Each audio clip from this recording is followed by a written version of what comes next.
Bem, boa noite. Estamos começando a aula de cálculo 2 do dia 30 de outubro. Então, hoje, conforme eu tinha combinado com vocês, hoje eu vou dar 2 tópicos da nossa disciplina.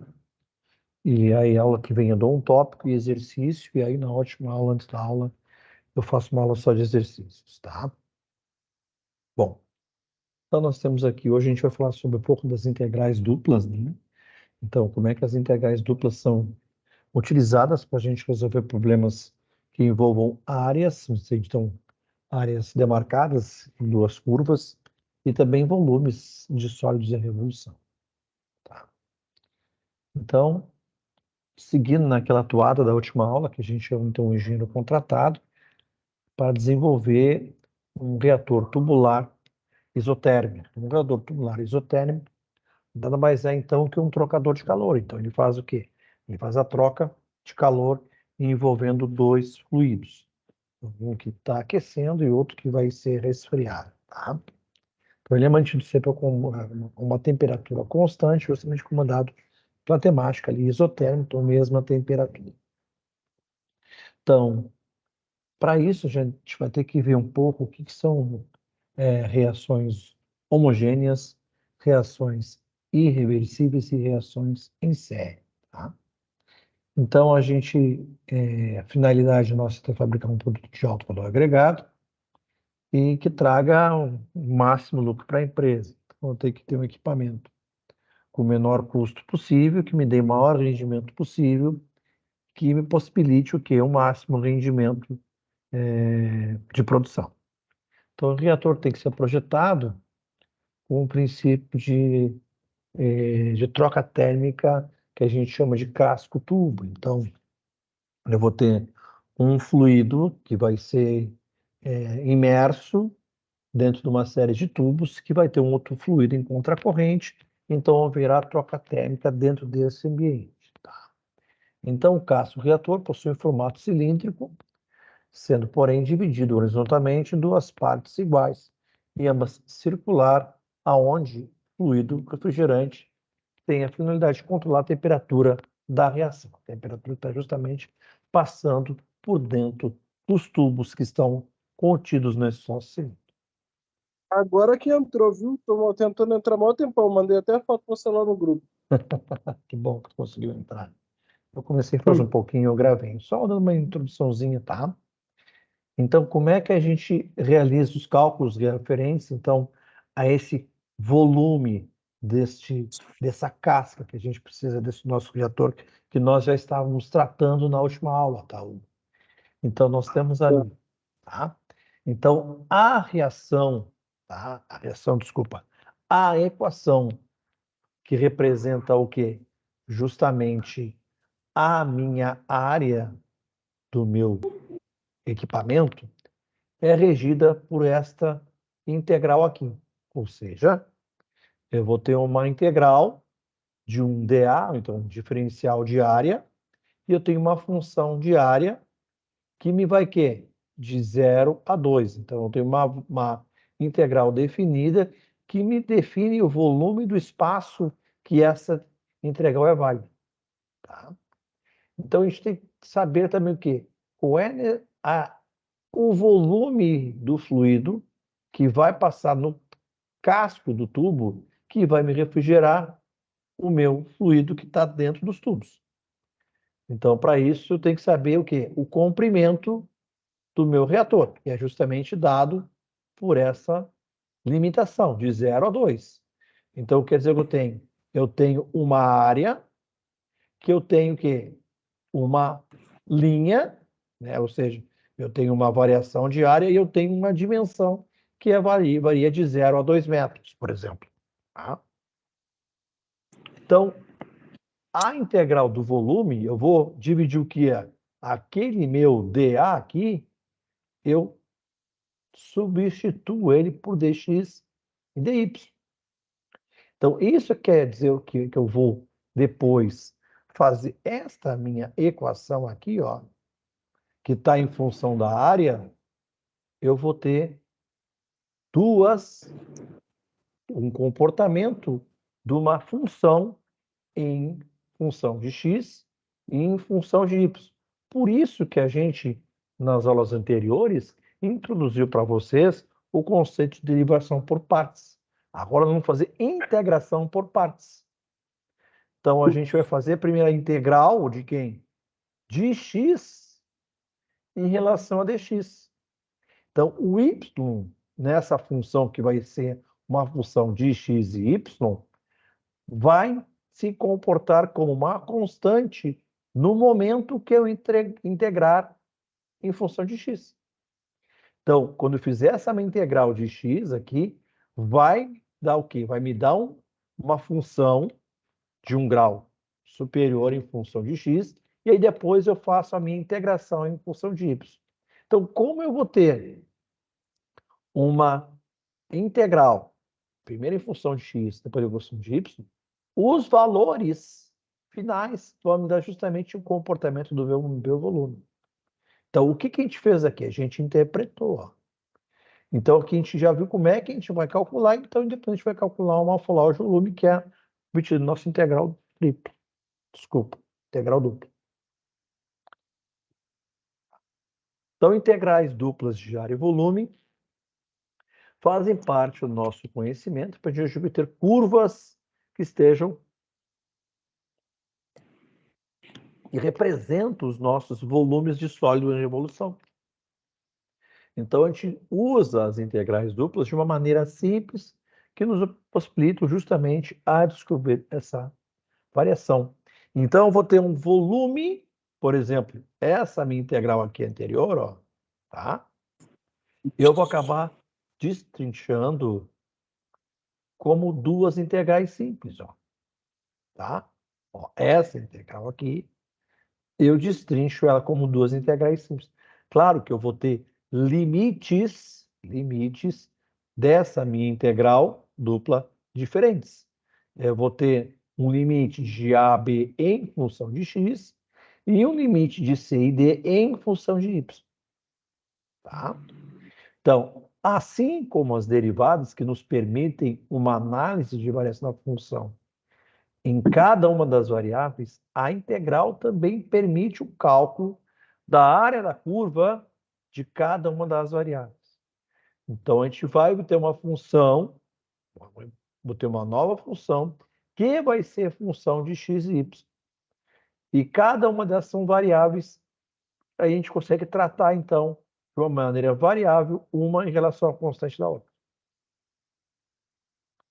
Então, ó, o vetor gradiente, tá? Então, no contexto do nosso sólido de evolução, ele é usado para calcular, então, o volume do nosso sólido. Então, eu já mudei aqui para o meu V maiúsculo, que é o meu volume. Então, me diz o quê? Ó? Então, estudamos que o volume do sólido de evolução, graças a uma construção engenhosa, dividimos em sólidos em fatias. Então, a gente divide em pequenas fatias. Então, aqui, ó, eu tenho uma área em função de x. Então, a área, quando varia de x, e eu vejo essa variação em função do gx, me dá o volume. Tá? Da mesma forma que eu consigo verificar a minha área quando eu divido ela em função de as variáveis especificamente. Então, a variação da minha área em função de y, aqui, ó, me dá uma função de x. Então, integrais duplas de volumes, eu posso, se eu tenho, por exemplo, então, a minha área em função do eixo x, eu posso calcular o meu volume direto com uma função apenas dependente de x. Por outro lado, se eu tenho uma integral, desculpa, uma equação que tenha duas variáveis, ou seja, x e y, então eu vou ter que fazer este cálculo de forma dividida. Então eu vou ter que fazer duas integrais. Uma, primeiro em função, no caso aqui eu inverti, pode ser no mesmo caso. Primeiramente eu tenho que integrar em função de y e depois em função de x. Então preste atenção aqui, ó, se eu estou definindo que eu tenho que integrar em função de cada um dos eixos cartesianos, eu tenho que prestar bem atenção na variação dos meus limites das integrais. Mas aí como é que eu sei? O primeiro ali, BA do limite, é o de x e o BC é o de y? E isso vai ser um dado do problema, tá, Hugo? Ou isso vai ser dado, ou tu vai ter uma expressão gráfica que está determinando de tanto que ela está variando. Por exemplo, eu posso dizer ali, eu tenho a área do meu cilindro, tá? Por exemplo, que a gente está falando de um cilindro que é justamente o nosso questão do nosso reator duplo casco, tá? O casco turbo. Digamos, a minha área do cilindro é 2πx ao quadrado, tá? Certo. O meu x, o que é isso aí? Essa é a fórmula de quê? Da área do círculo, né? Sim, 2πx ao quadrado é 2πr ao quadrado, tá? sim, Então, se eu estou fazendo o elemento de casca, eu vou ter um raio externo e eu vou ter um raio interno. Concordas comigo? Que é a espessura da chapa, por exemplo, tá? sim. Então, eu vou ter uma integral por fora e uma integral por dentro, que essa expressão eu posso diminuir e achar uma expressão final para o meu volume, para a minha área do meu tubo, entendeu? Tá? Entendi. Então, digamos que a minha espessura do meu tubo, digamos que a área externa do meu tubo seja 1,2 centímetros, tá? E a minha área interna, o meu raio interno do meu tubo seria 1 metro. Então, eu sei o quê? Que a minha espessura do tubo é 2 centímetros.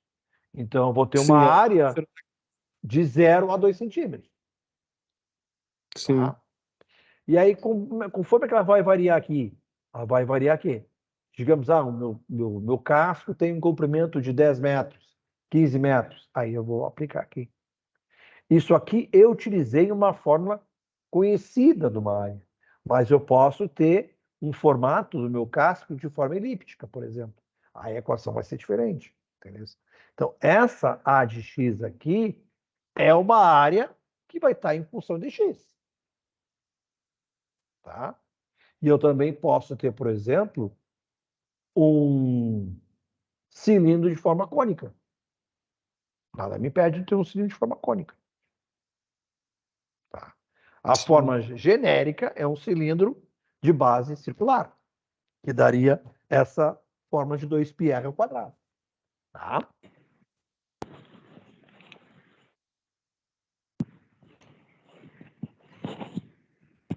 Vamos lá. Então, integrais duplas, então, são um conceito que a gente está apresentando hoje, que torna mais fácil a gente estudar limites em uma seção reta. Então, faça a atividade diagnóstica e depois a gente vai fazer bastante exercício disso na prática, tá? Então, aqui Tá. é o conteúdo. Oi? O exercício da- da- não é variáveis, cara. A última lista de exercício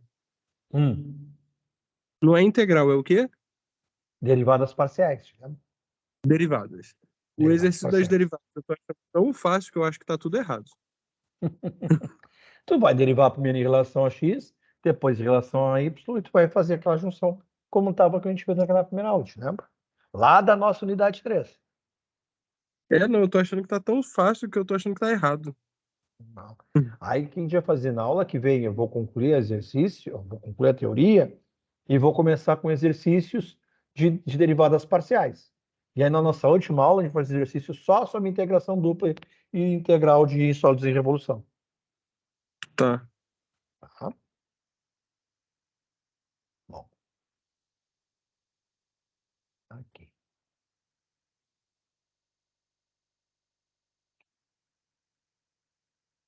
Então, integrais duplas de coordenadas polares. Então, a gente fez ali a integração dupla de coordenadas retangulares. Tá? Então, depois que a gente fixou retangular, a gente passa para a nossa coordenada polar. Então, por exemplo, uma coisa que a gente se preocupa também quando a gente está formulando um equipamento industrial tá? É com relação à concentração do teu produto químico. Então, quanto mais tu tem, nem sempre, não sei se tu já observaste isso em algum material de produto químico, tá? Tem produtos químicos que têm concentração de, por exemplo, pureza de 90%, tá? Ah, já vi. Isso. E tem produtos Tipo, químicos. Fala, pode falar. tipo cloro, tem cloro que é assim. Isso, exatamente. Que é, na verdade, esse que a gente usa muito para limpeza, que é o hipoclorito, tá? Então, tu vai É, ter hipoclorito lá a 20%, 30%, 40%. Então, quanto maior o grau, né, dessa porcentagem, maior é a concentração do componente ativo, que é o que me interessa, mas eu sei também que eu vou ter o quê? O maior valor, o maior custo, porque eu demando o maior gasto industrial para fabricar esse tipo de produto, tá? sim. Então, por exemplo, principalmente quando a gente usa esse termo de concentração percentual, tu tem que olhar ali se esse percentual é em volume ou por peso, tá? Então, porque eu posso ter, é 40% P por P, que a gente chama, tá? O que quer dizer isso? Então, por exemplo, se eu tenho um produto que pesa 1 quilo, tá? Então, se ele pesa 1 quilo, ou seja, 1.000 gramas, se eu estou dizendo que ele é 40% P por P, 400 gramas dessas 1.000 gramas são do componente ativo, Hum, tá? Então, da mesma forma, quando a concentração é P por V, então, peso parte por volume. Então, se eu tenho 1.000 ml de um produto e eu estou dizendo que ela tem 30 P por V, 300 ml é do componente ativo. Tá? Então, isso é importante, porque isso me dá a ideia de qual é o tamanho do reator que eu vou ter que fazer. Então, quanto maior é a concentração de um componente ativo, maior eu tenho que ter meus equipamentos industriais de interesse. Então, por exemplo, maior é o volume do líquido refrigerante para eu poder controlar minha temperatura. Por exemplo, vamos usar o caso que tu usou aí do hipoclorito, do cloro. O cloro, ele é um gás que ele é muito volátil. Então, tu tem que ter uma temperatura bem baixa para que tu consiga garantir que ele tenha uma certa concentração. Então, o cloro, por exemplo, é extremamente volátil a temperaturas acima de 25 graus. Então, vou te dar um exemplo. Onde é que é muito usado o hipoclorito? Tratamento de hum. água, tá? Então, Ah, sim.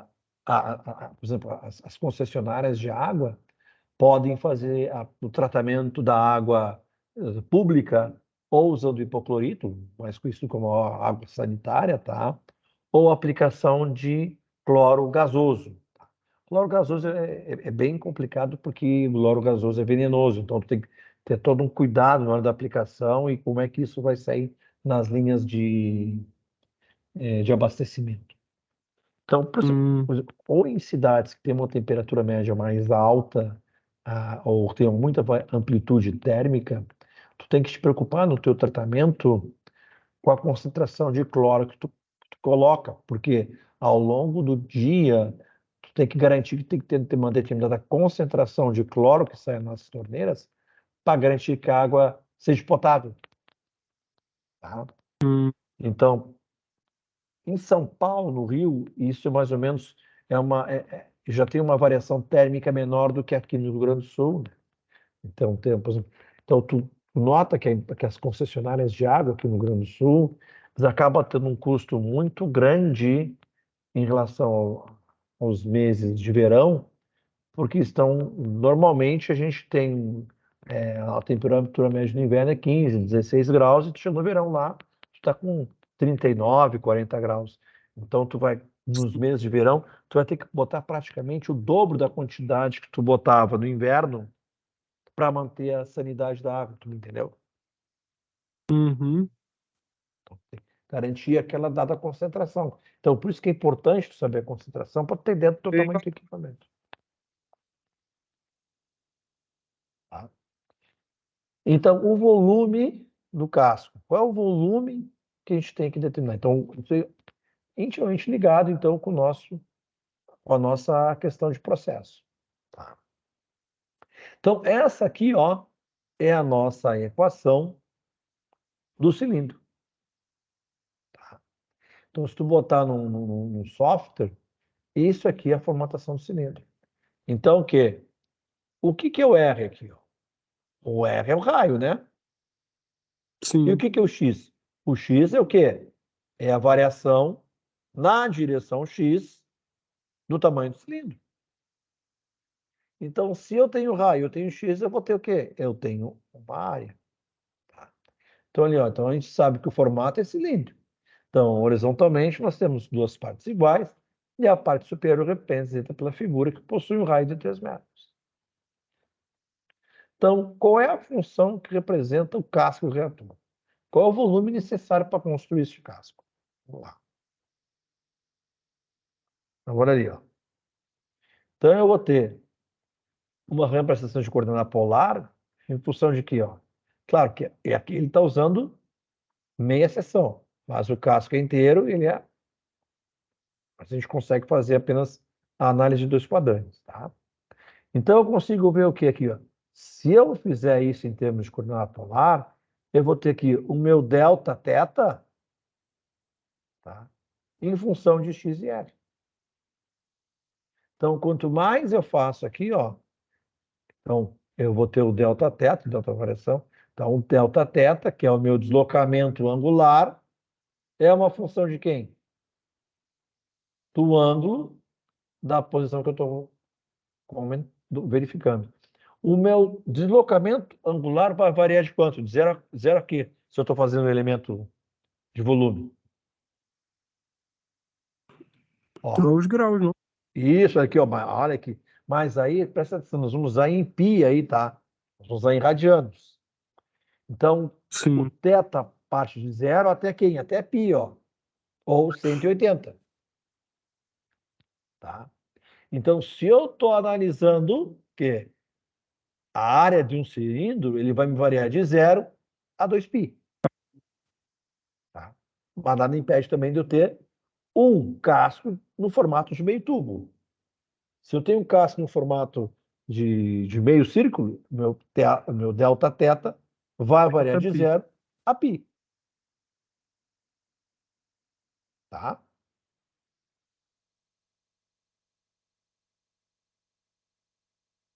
Então, as integrais de coordenada polar, eu tenho ali então o meu raio, tá? O meu x e o meu y. Isso aqui, que fórmula é essa aqui, cara? Te lembra que fórmula é essa, não? Não lembro não, professor. Não? É ao quadrado, x ao quadrado, mais y ao A, o quadrado da hipotenusa, né, é igual à soma dos quadrados do cateto? a soma dos quadrados. É isso mesmo, do cateto.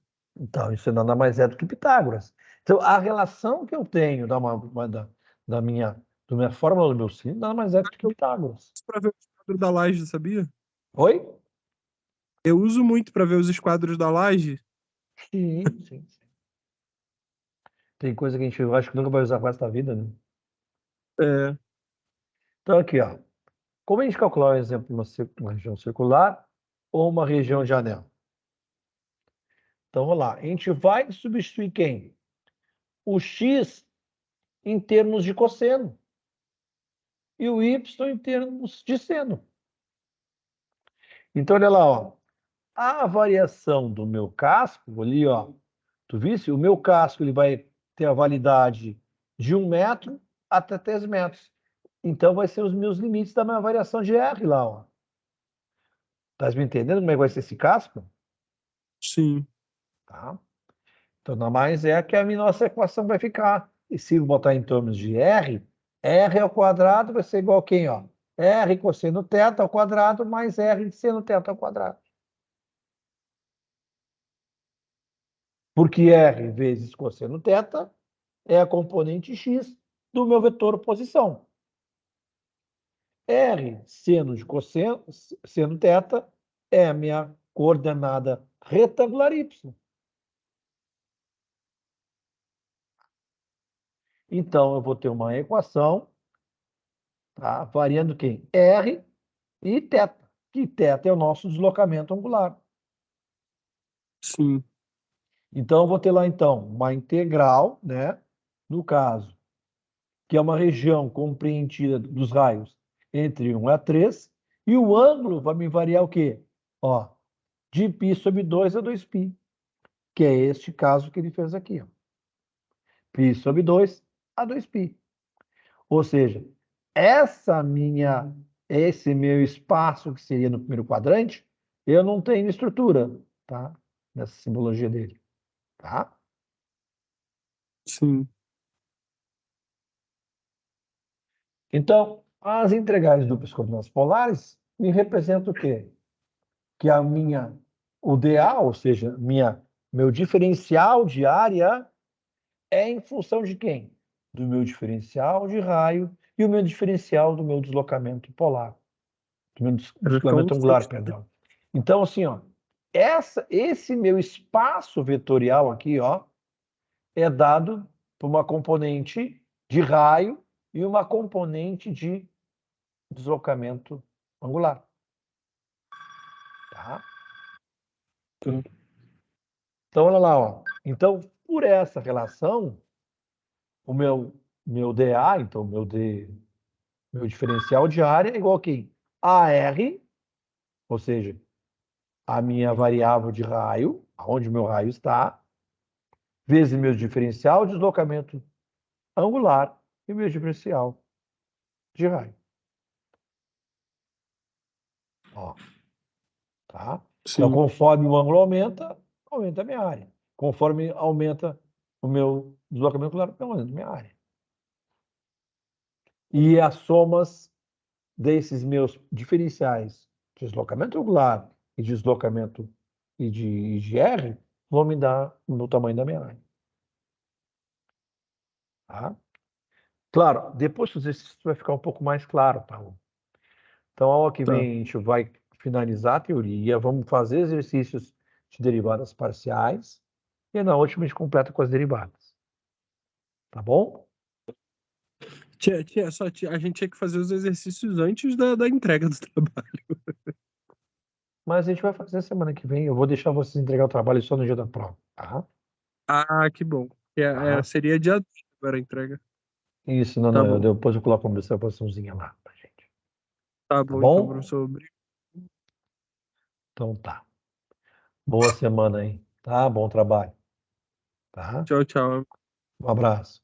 Tchau, tchau.